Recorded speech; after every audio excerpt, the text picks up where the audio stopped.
কর্মকর্তা কর্মচারী আছে তাদের বেতনটা হয় আইবাস একটা সফটওয়্যার সিস্টেমে। আমি এই ব্যাপারে বিশেষজ্ঞ না, বাট সে যেটা আমাকে বুঝলো, স্যার এটা হচ্ছে একটা ইন্ডিয়ান সফটওয়্যার এবং এটার সার্ভার হচ্ছে ইন্ডিয়াতে, এবং তারা যদি ইচ্ছা করে আমাদের সাথে যে কোনো সময় যে কোনো ধরনের সিচুয়েশনে ফেলে দিতে পারে। যেহেতু তাদের সফটওয়্যারের মাধ্যমে আমরা করতেছি, হঠাৎ করে যদি তারা আইওএসে আমাদের এই মানে প্রায় 15-16 লক্ষ যে সরকারি কর্মচারী তাদের বেতনটা যায় ওখান থেকে ডিসপার্স হয়, ইনক্লুডিং 3 আর্মি।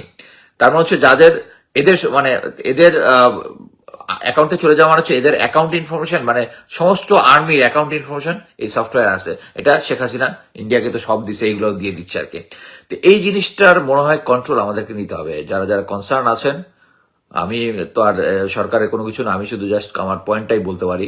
এটা তাদেরকে অ্যাকশন নিতে হবে যে এই যতগুলো সফটওয়্যার এবং বিভিন্ন জায়গায় আছে, ইভেন আমাদের এনআইডি, এগুলোর মধ্যে ভারতের ইনফ্লুয়েন্সটাকে মুক্ত করতে হবে।